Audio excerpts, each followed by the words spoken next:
అందరికీ నా పేరు పృథ్వీరాజ్. నేను ఫస్ట్ బైపీసీ టీఎస్డబ్ల్యూఆర్బీసీ బాయ్స్ అక్టోబర్ కళాశాలలో చదువుతున్నాను. ఈరోజు నేను పర్యావరణ స్థిరత్వం గురించి చెప్పుకోబోతున్నాను.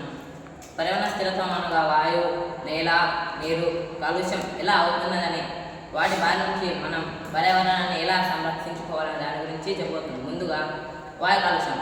వాయు కాలుష్యం అనగా వాతావరణంలో కాలుష్య కారకాలని పిలువబడే పదార్థాలు ఉండడం వల్ల మానవులకు మరియు ఇతర జీవులకు ఆరోగ్యం హాని కలుగుతుంది. దాని ద్వారా వాయు కాలుష్యం అనేది జరుగుతుంది.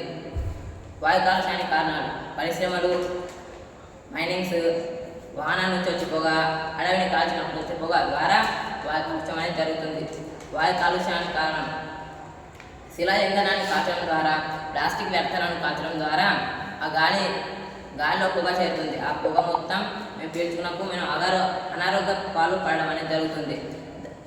వాయు కాలుష్యాన్ని నివారించడానికి మనం ఎలా ఉపయోగపడుతుందంటే, ప్లాస్టిక్ వస్తువులను కాల్చకుండా ప్రజా రవాణాను ఉపయోగించాలి మరియు అడవులను కాల్చివేయకుండా ఉండాలి. దాని ద్వారా మనం వాయు కాలుష్యాన్ని నివారించవచ్చు. నీటి కాలుష్యం. నీటి కాలుష్యం అనగా నీటిలోని వనరులు కలుషితం అవ్వడం. దాని ద్వారా మనం ఆ నీరు తాగినప్పుడు మనకు ఎటువంటి చర్మ రోగాలు కానీ మలేరియా కానీ ఏదో ఒక రోగాలు వస్తూనే ఉంటాయి. ఆ నీటి కాలుష్యానికి కారణాలు పరిశ్రమలు, ఫ్యాక్టరీలు, మైనింగ్స్, వ్యవసాయ ఎరువులు, పురుగుల మందులు ద్వారా అవి వాడినప్పుడు అవి మొత్తం నీళ్ళలో కాలుష్యం అయితే జరుగుతుంది. నీళ్ళు కాలుష్యానికి నివారణ ఏమిటంటే, మనం నీళ్ళని వాడేటప్పుడు తాగుతాం. తాగుతున్న తర్వాత మనం అందులోనే ప్లాస్టిక్ వస్తువులు అనేది పారేస్తాం. అవి పారేయకూడదు. మరియు నీటి రవాణా మరియు నీటిని మనం నివారించాలి. నీరు అనేది మనకు చాలా తక్కువ వనరు కాబట్టి నీటి యొక్క వినియోగాన్ని తగ్గిస్తే మనం కాలుష్యాన్ని నివారించవచ్చు. నేల కాలుష్యం. సాధారణ వ్యవసాయ రసాయన వల్ల లేదా వ్యర్థాలు అనుకోని ప్రదేశాల్లో పాడేసినప్పుడు నేల కాలుష్యం జరుగుతుంది.